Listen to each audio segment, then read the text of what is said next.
Parents of Reddit, how do you feel when your kid brings back a girlfriend/boyfriend? How do you decide whether you like them or not? My 4-year daughter introduced me to the 5-year neighbor kid as a BF. She told me he's really good at running fast and he appreciates snails as much as she does. Needless to say, this is a keeper. I gave my daughter's on/off boyfriend a chance. Tried to like him.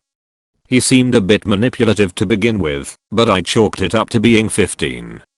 Then she attempted suicide while Snapchatting with him because he was telling her how selfish he thinks she is. All while she was already arguing with her best friend over him.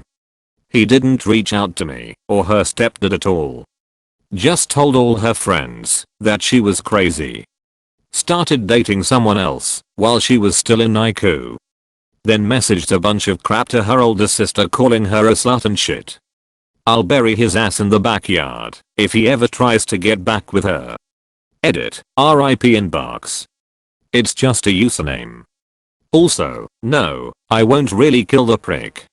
I might help him find his way straight to the jailhouse with a box of freshly packed evidence though. This is a tough subject. My daughter started dating a guy when she turned 17. He said he had 2 jobs. He said he came from a rough childhood, so he didn't like to talk about his family. He told us they were refugees from Haiti who moved to the US to better their lives. He said his family one day just decided to move from our state to the other side of the country. We all would ask questions, but he would just shut up. It was troubling, but he was polite, seemed kind. He called me mom. He was visiting every day. Then my daughter turned 18, and they moved in together. I felt it was too soon, but she thought she was in love. He was still his nice quiet self in front of our family. My daughter began telling me he didn't want to cook or clean and just wanted to play PS4 while she worked full time.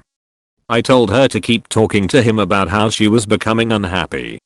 He would make her promises, but continue to do what he was doing. She worked graveyards, so he would say he worked during the day and she'd believe him. She had a puppy who he agreed to look after and clean up for as a shared responsibility. He wasn't doing this at night, when she was at work, or when he was off. She had an opportunity to go to Disneyland for a week as a babysitter for her little cousins. After making sure he was okay with it, she went. She got home a day early to surprise her dog on his birthday. She found him lethargic with no food or water and no aircon in the hot ass weather. She broke up with her boyfriend then and there. She said her dog was like her son and she wasn't going to stand for that type of neglect. I picked her up and her ex-boyfriend followed her out.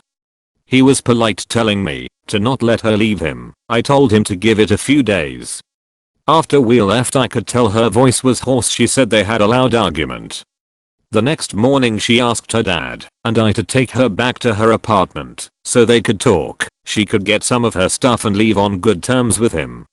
I asked if we could go in with her. She said, "No mom, I'm an adult, I got this." I jokingly asked if she was going to take her dog to protect her. She said no, as long as he's with you, I know he will be well taken care of. Her words made me joke with her and ask if she was going to run away or something. She just laughed and called me silly. She kept in contact with me and at noonish asked me to get her. We went and there was no answer. It sounded like the apartment was empty. We called the cops. They did a wellness check 5 hours later after we begged and begged. We had searched everywhere and called everyone she knew, but they both had disappeared. We kept going back to the apartment hoping wherever they went they had come back, but still nothing. A neighbor brought me a chair to sit to wait outside the apartment until she came. I sat staring at one point on the wall as long as I sat there. I had a fear so primal and deep it slowed down my thought process. Another neighbor came to me and said she heard we were looking for my daughter. What she said next made my blood run cold. She said, "I saw your daughter around 12:30 or 1. Her boyfriend was kicking her and dragging her by the hair into the apartment." I called 911 again because I knew whatever we found in the apartment was not something we would want to see. The 911 operator didn't believe me, even after I let her talk to the neighbor. We broke the window and I climbed in. I found my precious, beautiful, sweet, amazing, loving daughter surrounded in blood. She had been strangled and stabbed in the throat. The spot where I had been staring all day was the spot my daughter was killed at on the other side of the wall. He had killed her before we got there, and she bled out in minutes. The kind guy who called me mom was really a monster underneath it all. He has no remorse. I was in disbelief and felt a misunderstanding had happened. I went and saw him once he turned himself in 2 days later. He said he did it because he couldn't live without her. Never let your loved ones be alone when they are breaking up or going to meet someone they just broke up. Learn from the biggest mistake of my life. I'd do anything to rewind time and save my daughter. My daughter just started dating. She was mortified when I picked them up and asked if everything was guxy. When my oldest daughter introduced her first serious boyfriend, he was an awkward kind of guy, was pretty unremarkable, but he got super animated about topics that interested him. I had a chat with him about my daughter, he got animated. They've been married for 9 years. Good guy, works hard, is a staunch advocate for his wife, and I love his smile when he looks at their kids. My oldest son's first girlfriend was not an emotional investment. He was willing to make she was pretty, but that was it. I scolded him, he got defensive, almost married her, but she made the mistake of asking my son about my money. About a year later he brought home a beautiful, talented woman with an electric personality and more self-confidence than even my cocksure eldest, and I was never more proud of him than when he took that dive. Their kids are incredible, great couple. My second daughter just introduced us to a college friend of hers. He seems like a decent person. He's young, but he's got a head on his shoulders and seems able to conduct himself politely. I'll need more time to figure it out. My youngest son had a high school sweetheart girlfriend that's now his college girlfriend. When I first met her she was 9, so I'm pretty enamored with her. Her parents have babysat and house sat for us, and they're all good people.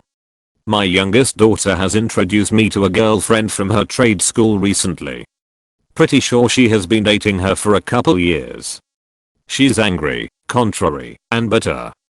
Under all that baggage it's hard to tell, but I'm hoping that my home can be a place where she can just let whatever angers her so much disappear for a while and I can find out who she actually is. I've asked a good friend of my daughter's if there's ever been any signs of violence, as that's my only real concern, but so far it seems fine on that front. My youngest has always been a bit more subdued and contemplative than my others, so I'm hoping that whatever bitterness is in her girlfriend's life doesn't hurt her. This relationship is the most concerning one to me because my daughter is a very sensitive person and I fear for her happy, cheerful spirit. Edit. Thanks for the silver and gold, kind strangers. My mother-in-law assumed I was some sort of player when I first met her before my first date with my wife. Even told my wife that she assumed I went on lots of dates back at school. Joke's on her. I spent the entirety of my freshman year before I met my wife, enjoying the sweet internet speed of my dorm room and playing the shit out of Halo 3, Mass Effect 1 and AMP. 2. Picking up drunk dorm mates from house parties at 3 AM and going on exactly 0 dates. After years of getting to know my Mill, she just didn't want her daughter to get into a long distance relationship, then end up moving out of state with me if we got married and I was still there, which ended up happening. Whoops. When they interact and help out the rest of the family. When my daughter didn't understand her homework and then her sister's boyfriend helped her, it showed how much he actually cared. I decided that I liked my future son-in-law when I learned that my university-age daughter had been slacking off. I phoned her and he picked up and tried to take the bullet for her, blaming himself for distracting her. I was so impressed with his altruism that I decided I liked him right then. 12 years later she's doing her PhD and they are still together. My mother has always been accepting of everyone I've ever dated, but realistic about their faults. My family immediately welcomes them with open arms, but just warns me if they seem off for whatever reason. I think it's a decent system. I have always instinctively known within seconds of meeting them. I've liked all but one of my son's partners, and the one I didn't feel right about was the one who screwed him up. Not a mother, but I'm a sister to a lovely brother. He had brought some girls in-house in his teenage years, and instantly I would know if I liked them or not.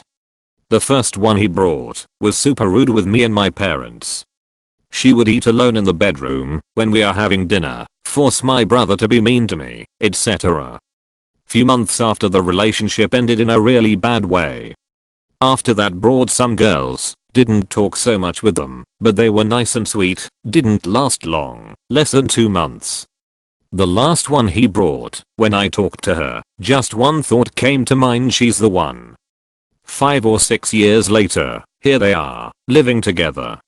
Edit, typus. My stepdaughter's boyfriend came into my house and we were talking about computer games, and he had the audacity to tell me why Red Dead 2 was better than God of War.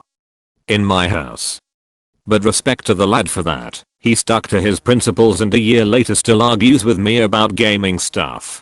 Not a parent, but this was my experience with my mother when I was a teen. So, as a teen, my mother pulled me to the side and gave me the gay talk.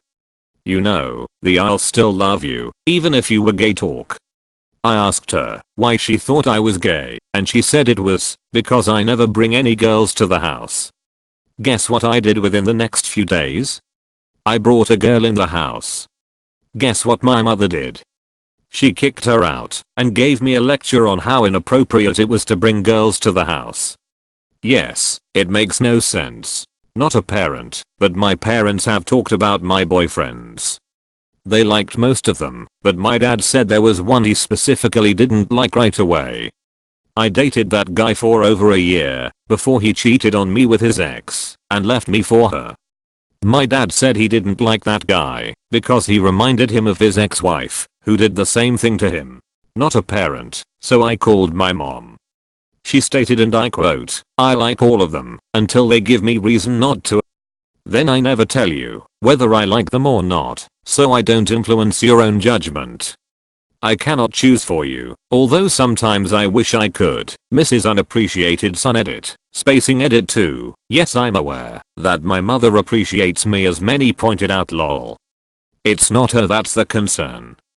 But I appreciate you guys sticking up for my mom, even when it's not directed to her. Thank you guys for pointing it out. Hopefully this fixes it. Edit 3. YOUR asterisk.